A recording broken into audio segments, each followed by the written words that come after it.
In this video, I'm going to show you how to construct confidence intervals. I will also show you how to construct confidence intervals in Google Sheets. We'll talk about uh, 3 steps to do this. And these steps are based on this formula right here. This is the formula that you'll use to construct a confidence interval. The first step is you'll need to obtain this critical value of z. We'll use this, the book shows you how to use tables, probability tables to do this. We're going to actually use this app. There's lots of apps online. We'll use this one for this class. We'll calculate, in order to calculate this z, we're going to use 1 minus the CI, the confidence interval width, to determine the critical value, and we're going to use that for a two-sided test. Then we're going to calculate the standard error, which I showed you how to do in the previous video, and then we're going to simply put those two values into this formula to calculate a confidence interval. So let's go to it. So the first thing we need to do when we're constructing a confidence interval is to get a critical value of z. So let's go to, we're going to use this undergrad characteristics data set, and this is the standard error calculations that I showed you in the previous video. So we've already calculated actually our standard error. I'm highlighting right here. So now we need a critical z value, and we'll just title that there. And we need to do that for let's do that for a 95% confidence interval and a 90% confidence interval. So I'm actually going to right click here. I'm going to actually add a column. So we're going to insert one column to the left so we can put these critical values in. So how do we calculate that? So if we know that our confidence interval is 95%, we're saying that we want to be 95% confident if we took repeated samples that the population mean will fall within this confidence interval width. So a 95% confidence interval, in order to calculate this z, we can go to this calculator, which I've included a link to in the should be on the website, but it's also on the first part of this video. But so we're going to put our probability. We're going to just pay attention to just this z ratio probability, not the t ratio, the f ratio, or the chi-squared. And we're just going to pay attention to this top part. It's the only thing we need to input. And we're going to put our probability as 0.05, because that, if we go back to the let's go back to, we want to use the probability of 1 minus the CI width. So if we go to our calculator and we want to calculate a 95% confidence interval, let's clear this out. We go 1 minus 0.95, and we get 0.05. So we're going to use that as our probability for this calculator, and we're going to say compute z. And we're just going to pay attention to what I'm highlighting here, which is the two-tailed z, which we get a probability of 1.96. So if we go over to back to our spreadsheet, we're going to type in, this is our critical z. Now, one quick thing here is, what is the difference between this one-tailed versus a two-tailed or sort of z-score? Well, if we go to our stats applet that I showed you in the some of the videos from chapter 3, we want our distribution. When we're calculating a confidence interval, we can essentially think of it as the width between these two kind of poles, or this is the upper bound right here, and this is the lower bound of the confidence interval. And we want the area, this area in the middle, which is white, we want this to correspond to proportion of 0.95 of the data. And therefore, we want these tails, the sum of the tails, to equal to 0.05. or proportion of 0.05. Therefore, each individual tail is going to be equal to 0.025. I'm not really great at writing this way.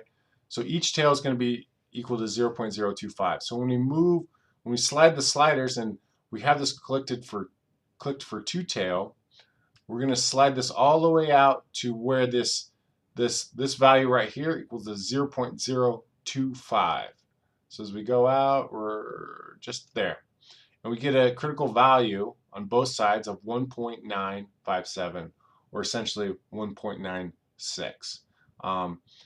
As opposed to a one-tail test, we unclick this, now we can move this around. A one-tail test is going to be looking at the distribution, let's actually move this all the way over here, is looking at basically the distribution all the way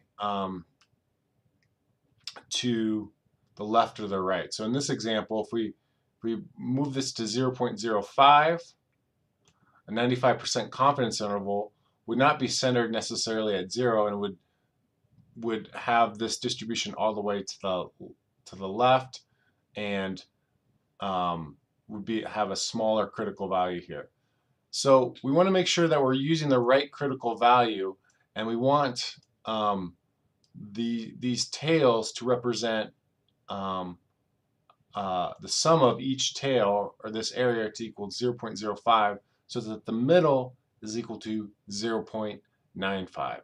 And that's why we use a critical value of 0.96, because as we get this really close to 0.25, this is close to 0.996. So we're going to plug that in here. So if we want to use a 90% confidence critical Z, we're going to go back to our calculator here and just go 1 minus 0.9. You can probably guess what that's going to be, which is 0.1. So we go into our Z ratio probability calculator here and type in 0.1, compute the Z, and now for the two-tail test we get a value of 1.64, or basically rounded to 1.64. So we'll put that into the spreadsheet. We'll put 1.64. Whoops, not 0.64, 1.64. So those are our two critical values for two different confidence intervals. We're going to focus first on this 95% confidence interval. So if we go back to the actual formula, we've already calculated the standard error. I showed you how to do that in the previous video using this formula right here. We're going to now just put our point estimate, and we're going to use a point estimate of our mean. So let's go ahead and calculate that.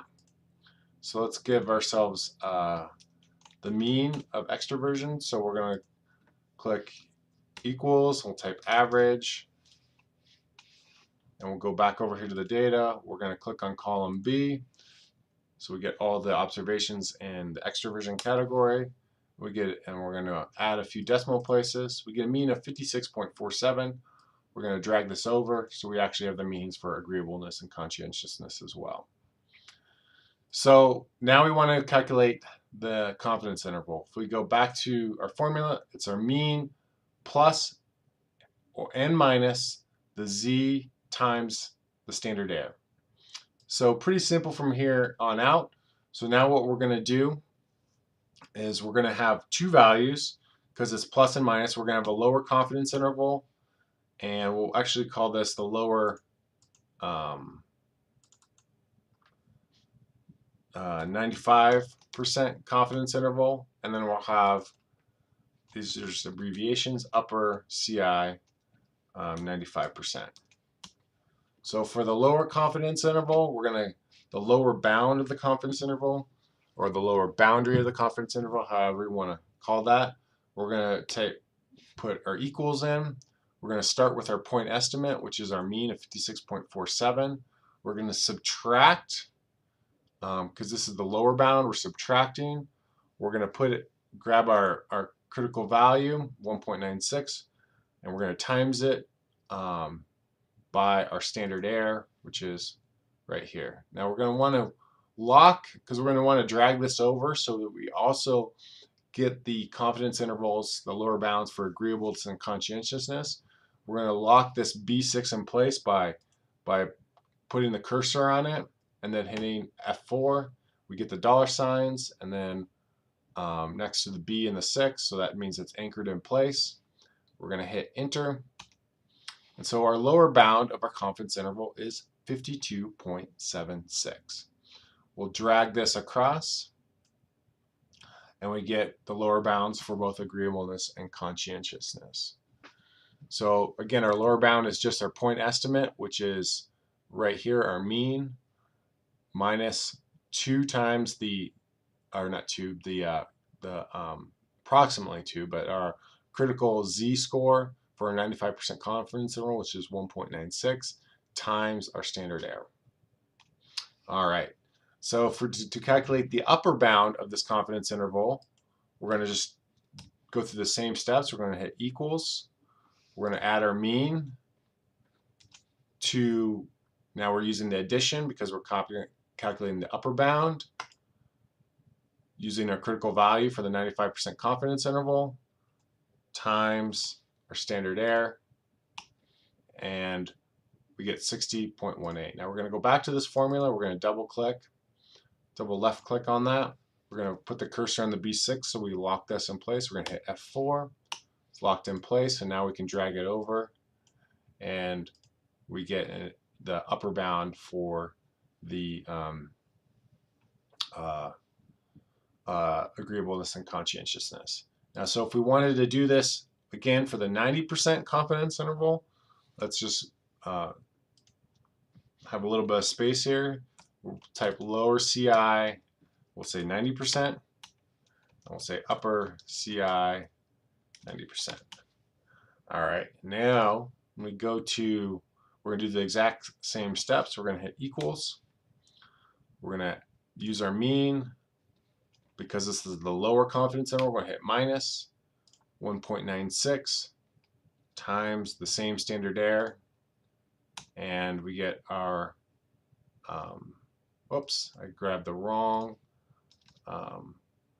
we actually want to use 1.64 and not 1.96 because this is the 90% confidence interval.